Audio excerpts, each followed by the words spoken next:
Today we're going to talk about if you should read the Red Rising saga. Right now we have 6 books out of a planned 7. I don't think Red God, we know when that's coming out, but Lightbringer just came out. I just finished it, so here is my obligatory, spoiler-free, should you read, where I try and help you decide, is this worth your time? Should you try it out? Should you read through all 6 books right now, even though we don't have the last one? We will try and parse that in this video, and like all of my review videos, I will start at the top just with my general experience. So the first 5 books I read once before I was on BookTube. I believe in 2018 and 2019 is when I read all 5 of those. And I think there was a break between Morningstar and Iron, Gold, and Dark Age for me this first time that I read it. And then this year I started reading one a month, I think starting in February with Alex and Leanna. We have a playlist of all of our live shows where we talk in spoiler discussions about everything. So, you know, if you want to know, I think sometimes we have spoiler-free thoughts at the beginning, but for all of us, this was all of our rereads as well, so, it was kind of like, did it, still land the same for us? Was it a different experience this time? Because we all came into this series generally liking it, with me probably liking it the least out of all of us. That said, I do have a Red Rising review for the first book, spoiler-free, about how that book does oddly work for me, even though it shouldn't, and I think that one's usually a least favorite in the entire series. So if you want to know more thoughts on just like the first book, I do have a video for that. So this was a reread. Obviously, I kind of knew what I was getting myself into, and I always knew after I first read the first 5 that my opinions on Dark Age would be shaped by what came after it. Because in my head, Dark Age was really a different tone compared to the other 4. It was a different tone, and whether we stayed with that tone, whether we shifted, was going to really determine it for me, because I came into this series getting one thing. And series are allowed to grow and change and evolve, but it was evolving into something I hadn't signed up for, and I wasn't sure if I was along for the ride anymore. And we'll get into that more as we get into this video. But if you don't know, there's like the first trilogy that goes from Red Rising, Golden Sun, Morningstar, and then there's the Saga, which has Iron, Gold, Dark Age, Lightbringer, and then presumably it will be called Red God or something is the 4th book. We don't know anything about the 4th book, don't ask me, I have no clue. If it's written when it's coming out, it's a thing. And so the first thing I want to talk about, because this is an action space opera sci-fi that has a lot of tropes that were really trending when it came out, and it really pulls from a lot of the great sci-fi space operas. So there's a lot of things in here that if you like those things, you're probably going to have a really fun time. But there's also things where it's like, I am so done with that overused trope that, maybe this is something that might not work for you. So for the first part is Darrow, our main character. He is our chosen one, leader of the rebellion, and he is good at everything. If you don't like a character who is effortlessly good at everything, I'm sorry, Darrow, that's who he is. He is that type of chosen one. Just is what it is. And the world building starts off from a dystopian world building place. So, when this book came out, we were right off the heels of Hunger Games and Divergent. So this is a colored class system. And in general, I would say the world building for this series is fun, serviceable. Don't dig into it too deeply because I don't think it will reward you for that, or depending on who you are in terms of what you want from consistent world building or well thought out world building, I think you might have some questions about how this stuff actually works out. I think it works, and I do think it's self-consistent enough that while I'm consuming the art, I don't see glaring holes. But this is a very fantastical world, and I don't know how we got from our Earth now to where they are. It doesn't really make sense to me, but it works in the context of telling a story like this, and I like the tropes of, like, very regimented, people are put into boxes society, and the whole point is to break the boxes because this isn't working for people anymore. It's a classic. I like that classic. If you're done with that classic, it leans on that heavily. We are breaking the hierarchy or trying to change the paradigm, all of those things. The first book does have a battle royale, but that is the only book that has it, so if that is a negative for you, it only exists in the first book. Otherwise, it's just kind of your classic space opera sci-fi rebellion story with a lot of twists and turns that you won't see coming.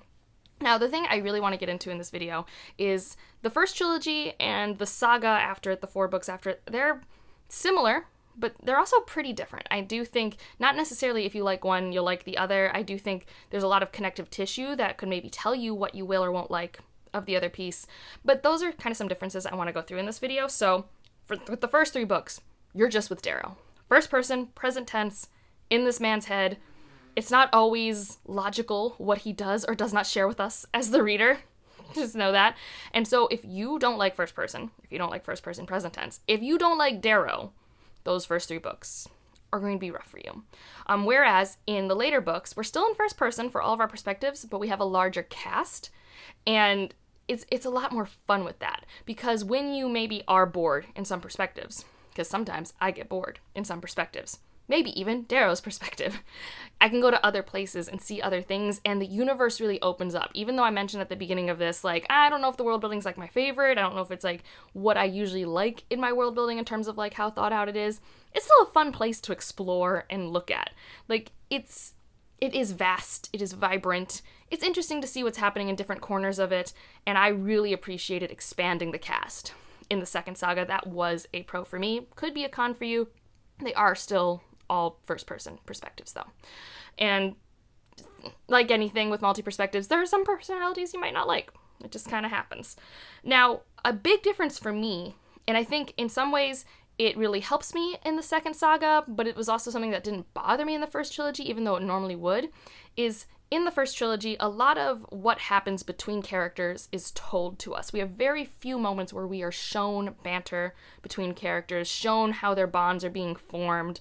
We're very much given kind of a montage view a lot of the time of a lot of scenes in that first trilogy. I think it's worked pretty well. I think the pacing of it does not suffer and is actually helped by a lot of these types of like condensing moments together to like get to the next scene, building suspense because you never know how they're going to get out of the situation Pierce Brown has wrote them into. But that said, there's a lot of me taking on faith that, oh, these people are this close because the book told me they are. And I think I was able to, with my imagination, fill in those blanks and be like, yeah, this makes sense to me, but that doesn't always work for me in like telling instead of showing relationships. But one of my favorite things about Iron Gold through Lightbringer is that we actually get to be in the quiet moments more. And it has resulted in some fantastic emotional payoff for me. It's my favorite thing about the latter three, is just how often we get to see people on page interact with each other. And the fact that we do get new perspectives. Also, I get to see more about how people are thinking, what people actually think of Darrow, because Darrow is his, he's the hero of his own story. He's an unreliable narrator because, he only knows his own perspective, his own view of the world. And so, in general, as someone who's character-driven, as someone who loves character interactions, this was a plus for me, even though it wasn't a negative for me in the original trilogy. The original trilogy just has a different pacing. It's meant to be a fun rebellion, action, adventure time, and I think it delivers in that. I think it's more fun. It's shorter. It's paced tighter. I don't think the pacing is as tight in the latter saga, but I don't think it's meant to be the same type of project anymore. I think it's meant to answer a much harder question, not how do we rebel, it's what do we do after the rebellion. And I think that's messier. I think there's a lot going on, and to unpack the mess, you can't have the same pacing. Does that mean that we lose bombastic action scenes? No. I would argue maybe there's even more of them, and maybe too many, because I'm not an action scene person in my books. I like action scene with music and special effects in the movie theater. I don't really love it in my books.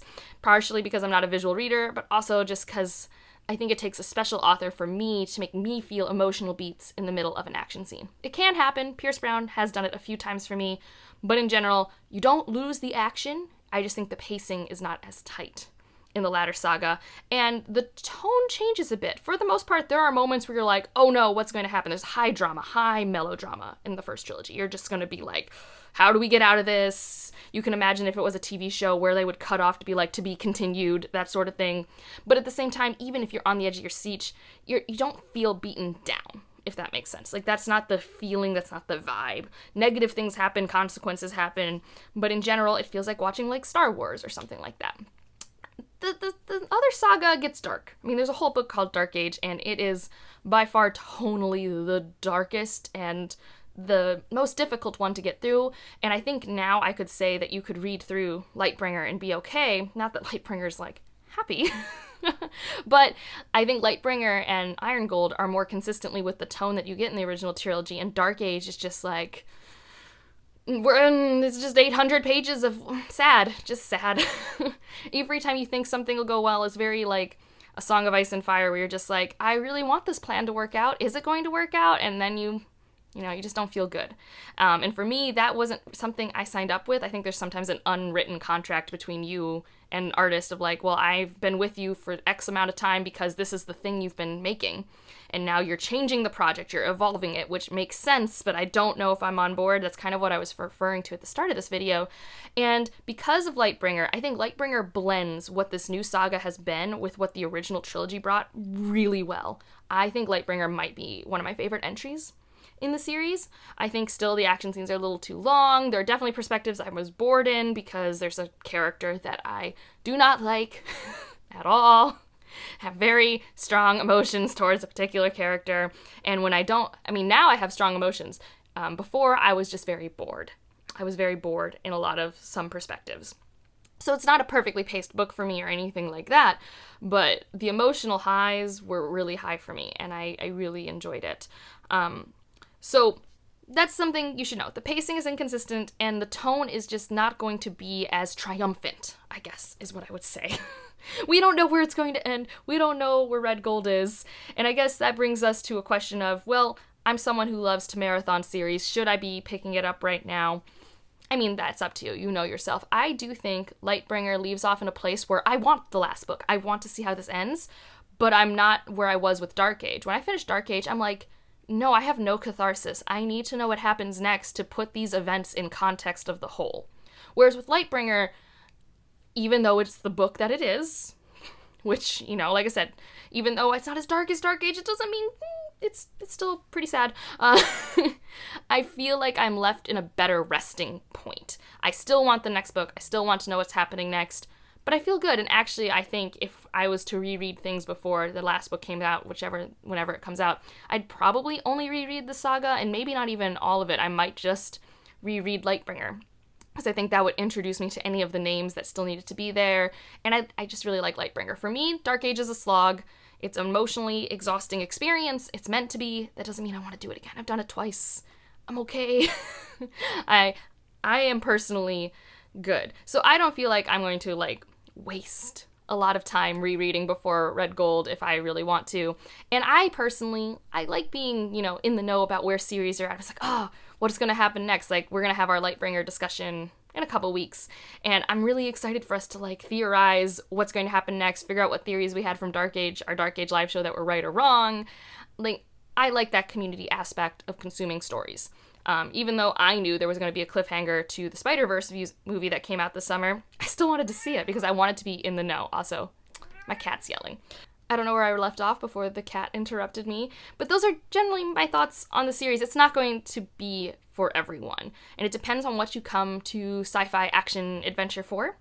And, you know, if you don't like Darrow, you aren't going to like Darrow. And I will say, early on in the series, it does improve a lot in terms of craft, of plotting, even though I say the pacing gets worse. Like, in terms of writing, character development, character relationships, character motivations, it gets a lot stronger for me. Whereas early on, we are leaning so aggressively on tropes that were just so pervasive in the time, and some of them that are just lazy.